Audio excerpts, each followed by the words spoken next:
আজকাল তাহলে বাড়ির থেকে বেরোতে গেলেও পাড়ার লোকের পারমিশন নিয়ে বেরোতে হচ্ছে। সত্যি কী দিন পড়লো আমার। যাই হোক, বিষয়টা কিন্তু এরকম না। আসলে আমাদের রাস্তাগুলো মানে আমাদের পাড়ার যে রাস্তা, সেই রাস্তাটা ঢালাই হচ্ছিল। ভিডিওটা বেশ কিছুদিন আগের, কিন্তু আমার এডিট করে পোস্ট করতে একটু লেট হয়ে গেল। এতদিন তো অন্য মানুষের মুখ থেকে শুনেছি, আজকে আমার নিজের লাইফের এক্সপিরিয়েন্স থেকে বলছি, সত্যিই পৃথিবীটা গোল। কেন আমার এরকম মনে হচ্ছে সেটাই তোমাদের সাথে আজকে শেয়ার করবো। তো চলো গাইস, পুরো ভিডিওটা প্রথম থেকে শুরু করা যাক। তো হাই এভরিওয়ান, কেমন আছো তোমরা সবাই? জানি অনেক ভালো আছো, আমিও বেশ ভালো আছি। তবে বিশ্বাস করো, আমাদের কলকাতায় প্রচণ্ড গরম। বিশ্বাস করো, এই গরমের মধ্যে না কোথাও বাড়ির থেকে বেরোতে ইচ্ছা করে না, তার উপর আবার উইদাউট ছাতা। মানে বুঝতে পারছো কতটা গরম। যাই হোক, কোনো রকমে পাড়া টপকে আমি এখন চলে এসেছি প্ল্যাটফর্মে, দেখতেই পাচ্ছ। আর আসা মাত্রই আমার মুখে এমন একটা ফোট হয়েছিল যে এটা বুনু একটু মানে চেষ্টা করছিল ফাটিয়ে দেওয়ার জন্য। আর আমার এত ব্যথা করছিল যে আমার চোখ দিয়ে জল পর্যন্ত বেরিয়ে এসেছে। জানো তো, আমার এত পরিমাণে ব্যথা করছিল যে বুনু ফোটটা ফাটানোর সাহসটাই পাচ্ছিল না। তারপরে অবশেষে কোনো রকমে ফাটিয়ে দিয়েছে, বাট আমার কিন্তু ভীষণই ব্যথা লেগেছে। তো যাই হোক গাইজ, দেখো তোমাদের সাথে কথা বলতে বলতে আমি অলরেডি ট্রেনে উঠে পড়েছি। আর এইদিকে সিট ছিল না প্রথমে, তার জন্য কিন্তু আমরা নিচে বসেছিলাম। আর তারপরে অবশেষে আমরা সিট পাই, দেন তারপরে আমরা সিটে বসি। আর এদিকে দেখো, আমি যেন কি বকর বকর করছিলাম, ব্যাস এখন মনে নেই। ভয়েস ওভার দিতে গেলে আমি সবই ভুলে যাই। তো যাই হোক, এইদিকে দেখো সবাই খাচ্ছে আর আমার না হেভি লোভ লাগছে। মানে ওনাদের যদি বাড়ি গিয়ে পটি হয়, সত্যি আমি কিন্তু এর দায়ী নই। মানে আমার লোভ লেগেছে, তোমরা একটু দাওনি কেন? হ্যাঁ, আমি না তোমার পাশে বসে রয়েছি, তাও তোমাদেরকে একটু মনে হয়নি যে আমার একটু দিতে হয়? যাই হোক, মেয়েটা হা করে তাকা রয়েছে, তারপরেও তোমরা দিলে না। কি আর করবো বলো, তোমাকে মনে প্রাণে চাইনি আমার দিদি, তাই জন্য দাওনি। তো গাইস, মা দেখো, ট্রেনটা তো নেমেই পড়লাম। ট্রেনটাতে এখন তো তোমাদের কওয়াই হয়নি যে আমি কনে যাচ্ছি, কি বৃত্তান্ত।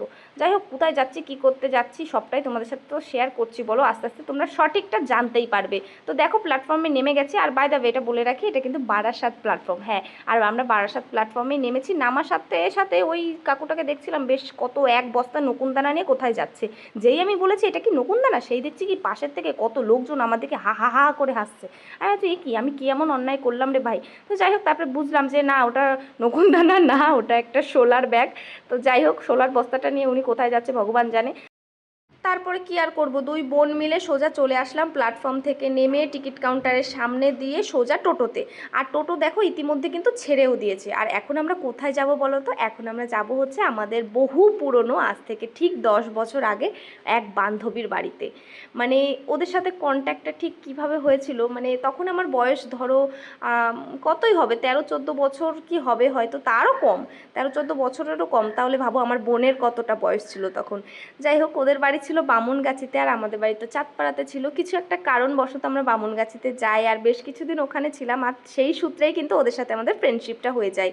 আর বেশ কিছুদিন মানে মানে বেশ কিছুদিন কি মানে অনেকটা অনেকটা দিন কিন্তু ওদের সাথে আমাদের ভীষণ পরিমাণে ভালো কন্ট্যাক্ট ছিল, বন্ধুত্ব ছিল, যাওয়া আসা থাকা খাওয়া সবটাই ছিল। কিন্তু মাঝে ওই যে একটা ঘটনা ঘটে যায়, মানে আমরা তো তারপরে চলে আসি আমাদের চাঁদপাড়াতে। তো এবার ওদের ওখান থেকে আমাদের চলে আসতে হয়। তো আস্তে আস্তে আস্তে আস্তে না আমাদের ডিস্টেন্সটা তৈরি হয়। মানে ওই ধরো মোটামুটি হয়ে গেছে 8 বছর, 8 থেকে 9 বছর যে ওদের সাথে আমাদের কোনো কন্ট্যাক্টই নেই। আর হঠাৎ করেই মানে ভাগ্যের এমন খেলা, মানে ওই যে বলে না যে পৃথিবীটা সত্যিই গোল। এতদিন মানে আমি অন্যের মুখে শুনেছি, তবে মানে আজকে আমার নিজের বাস্তব এক্সপিরিয়েন্স থেকে বলছি, সত্যিই পৃথিবীটা গোল। আর যদি তুমি মন থেকে কাউকে চাও, সেটা ভগবান নিশ্চয়ই তোমাকে এনে দেবে। জানো তো, বহু বহু বহু চেষ্টা করেছি আমরা মানে ওদের সাথে কন্ট্যাক্ট করার, কিন্তু কোনোভাবে কন্ট্যাক্ট করে উঠতে পারিনি। কারণ ওরা যেখানে থাকতো এখন আর সেখানে থাকে না। তার জন্য আমরা চাইলেও আর ওখানে গিয়েও কোনো রকম কোনো কন্ট্যাক্ট করে উঠতে পারিনি। কারোর সাথে জিজ্ঞাসা করলেও ওদের ওদের ডিটেলস কেউ বলতে পারতো না। আর আমরাও তো অনেক দূরে থাকতাম, বেশি যাওয়া আসাও করা যেত না। তাই জন্য ওদের সাথে না মানে ডিস্টেন্সটা মানে দূরত্ব বেড়ে গেছিলো। তারপরে হঠাৎ করে একদিন কি আমি লাইভ করছিলাম, তো তখনই ওর সাথে আমার প্রথম দেখা হয়। মানে এই এত বছর পরে, মানে প্রায় ধরো 8-9 বছর পরে গিয়ে আজকে মানে সেই দিনকে ওই লাইভ ভিডিওতে মাধ্যমে আমি ওকে কন্ট্যাক্ট করতে পারি, মানে ওকে খুঁজে পাই, চিনতে পারি। বুঝতে পারছো? তার মানে 8-9 বছর পরেও একটা মানুষ একটা মানুষের যেই প্রতি যে টানটা, সেটা ফিল করতে পারে। মানে এতদিন কোনো কথা নেই, বার্তা নেই, কোনো দেখা নেই, কোনো কিছু নেই, তারপরেও কিন্তু এতটা ভালো বন্ডিং কিন্তু সেই আগের মতন রয়ে গেছে। তো যাই হোক, অনেক কথা তোমাদের সাথে শেয়ার করলাম। তো বন্ধুত্ব তো এরকমই হওয়া উচিত, বলো? যে বছরের পর বছর চলে গেলেও কি বন্ধুত্বটা যেন একেবারেই অটুট থাকে। যাই হোক, অনেক কষ্টের পরে ওদের খুঁজে পেয়েছি, এটাই অনেক, মনে অনেক অনেক অনেকটা তৃপ্তি পেলো। মানে বিশ্বাস করো, ওদের সাথে কন্ট্যাক্ট করতে না আমরা এত চেষ্টা করেছি, তো বারবার ফেল করেছি, তো তখন মনটা ভীষণ ভেঙে যেত যে আর কি ওদের কখনো খুঁজে পাবো না, আর কি ওদের সাথে কখনো দেখা হবে না, আর কি ওদের সাথে আমরা আড্ডা দিতে পারবো না, ঘুরতে পারবো না, খেতে পারবো না, মানে কিছুই কি করতে পারবো না। একটা চোখের দেখাও কি মানুষের সাথে মানুষের হতে পারে না? তো ভগবান কিন্তু আমাদের সেই ইচ্ছাটা আজকে পূরণই করে দিল। মানে কোথা থেকে কিভাবে যে কার সাথে কার সম্পর্ক হয়ে যাবে, সত্যি সেটা ভগবান ছাড়া কেউ বলতে পারে না।